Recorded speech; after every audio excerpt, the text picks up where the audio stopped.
Bismillahirrahmanirrahim. Ya ayyuhan nasu u'budu rabbakum alladhi khalaqakum walladhina min qablikum la'allakum tattaqun. Falenderojmë Zotin, paqja qoftë mbi të dërguarin Muhammed alayhi salatu wassalam. O ju njerëz, adhuroni Zotin e juaj ashtu siç e adhuruan edhe ata të cilët ishin përpara jush, la'allakum tattaqun, në mënyrë që të jeni të devotshëm.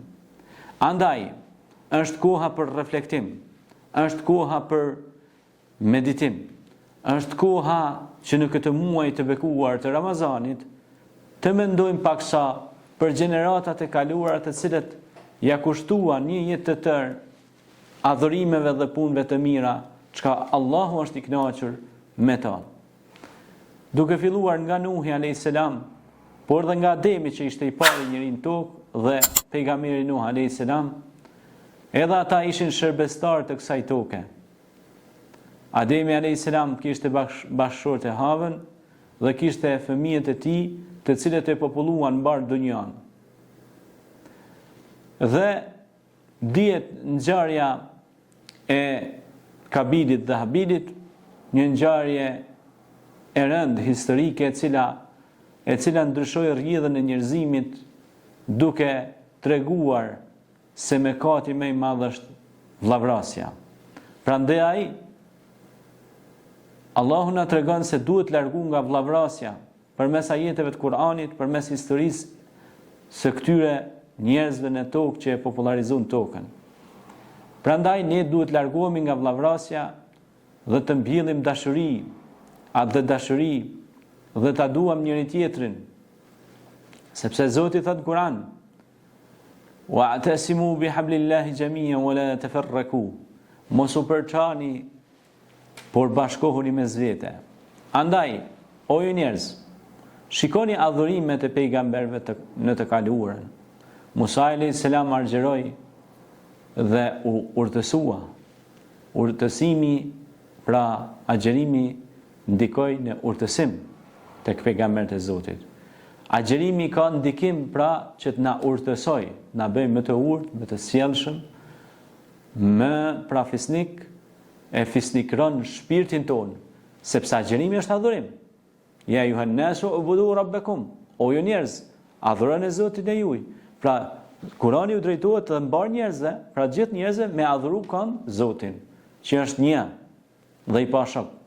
Lam yalid wa lam yulad wa lam yakul lahu kufuwan ahad. As ka lindur kënd, as nuk është i lindur dhe ati askush nuk është i barabartë. Pra Allahut.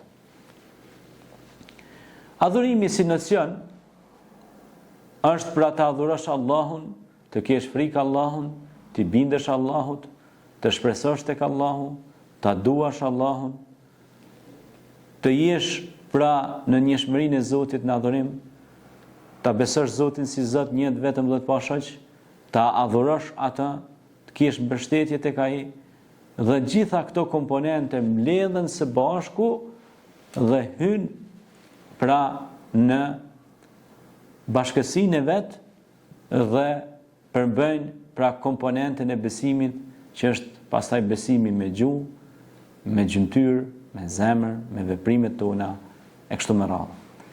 Prandaj besimtari është i predispozuar dhe i urdhëruar nga Zoti që të jetë prej adhuruesve.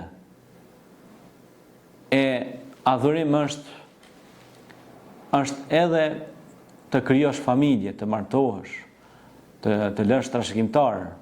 Adhurim është edhe të respektosh nënën dhe babën, sepse gjitha këto në Kur'an fliten. Pra gjitha rregullat që ne i zbatojmë çka Kur'ani na i tregon që është fjala e Zotit, janë adhurime, janë ibadete. Siç është namazi adhurim, wa aqimus salat wa ita'uz zakat, pastaj vjen zakati, 2.5% e pasurisë që jepet për njerëzit nevojë, për institucionet, për ndërtimin e të mirës, për hapjen e të mirës. Ashtu, pastaj kemi adhurimin e haxhit, wa atimul hajja wal umrata lillah. Tani kemi siamin që jemi në këtë muaj, pra që janë edhe ajetu siam, janë ajetet e agjerimit. Ja ju alladhina amanu kutiba alaykumus siyam, kama kutiba alal ladhina min qablikum la'allakum tattaqun. Pra që është urdhnuar, obliguar agjerimi për çdo të rritur, për çdo njeri që është moshë madhore. Pra të gjithë ata që janë në moshë madhore janë të obliguar pra ta adhurojnë krijuesin e vet, sepse ai i ka kriju dhe i ka fal. Dhe ne duhet t'i shprehim falënderim atij, ta madhërojmë atë me madhërinë që i takon. Pastaj adhurim është edhe dhikrullah. Dhikrullah është përmendja e Allahut. Wala dhikrullahil akbar, dhe përmendja e Zotit është gjëja më madhore, më kulmore, thot Zoti në Kur'an. Pastaj thot fadhkuruni adhkurkum washkuruli wala takfuruni ya ayyuhalladhina amanu ista'inu bis-sabri was-salati innallaha ma'as-sabirin. Pra fadhkuruni, pra me madhëroni mua e mos me mohoni mua. Pra madhëria i takon vetëm kuj? Vetëm Allahu te barekuhu teala, as kujt tjetër. Prandaj ne kur themi subhanallah, i lavdëruar je Allah, themi tani elhamdulillah, falënderimi i takon Allahut. Tani Allahu Akbar, Zoti është më i madh. Pra nga 33 herë dhe pastaj mund të përdorim dhe istighfarin, që pejgamberi alayhis salam shpesh kërkonte falje, thoshte astaghfirullah, astaghfirullah, astaghfirullah, astaghfirullah, astaghfirullah, astaghfirullah wa atubu ilayh. Istighfari është pastrim, istighfari është pasuri, është bereqet. Istighfari largon pra çdo hidhrim të krijuesit ton dhe istighfari na fut në rahmetin e Allahut dhe na i shton bereqetet pafundësisht. Prandaj adhurime të shumta i kanë bërë edhe popujt e kaluam. Allahun e ka adhuruar Ademi alayhis salam, Allahun e ka adhuruar edhe Nuhi alayhis salam, po Allahun e ka adhuruar edhe Muhamedi alayhis salam, që është vul e të gjithë të dërguarve, Khatamun Nabiyyin Muhammedul Amin.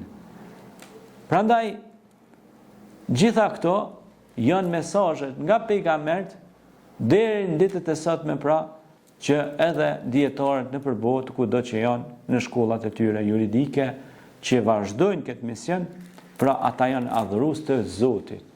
Adhurojmë Zotin. Na nuk e adhurojmë xhamin, minoren, nuk e adhurojmë hoxhën, nuk e adhurojmë pra njerëzit, na adhurojmë Allahun. Po, na e dëgjojmë hoxhën, i dëgjojmë këshillat e tij, lutjet që i bën, i dëgjojmë gjitha, edhe i marrim shumë seriozisht, për shkak se ai nuk i flet nga vetja e vet, i flet nga Kurani, nga shkolla që ka kryer, nga studimet që i ka bërë. Janë pra el ulema warasatul anbiya.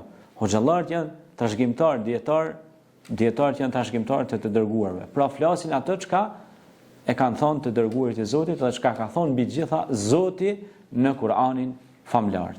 Prandaj goja jonë është plot e mbushur me ajetet e Kur'anit dhe ne ato pra ja mësojmë të tjerëve. Siç thotë edhe pejgamberi alayhis salam që adhurimi është edhe të ja mësosh të tjerëve Kur'anin, më i miri për jush është ai që mëson Kur'anin dhe u mëson Kur'anin edhe të tjerëve.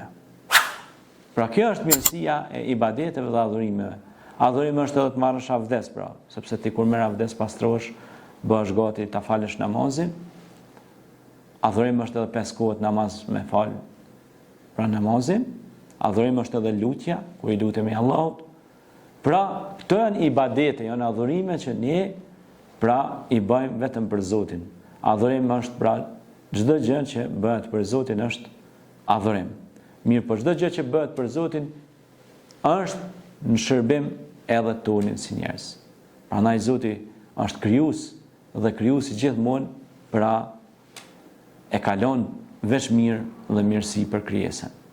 Pra çka na thot krijuesi jon, ne si krijesa kur e zbatojmë, triumfojmë dhe fitojmë. Allah e shpërbleft me mirësitë e tij. Shihemi në takimin tonë të radhës. Selam aleikum.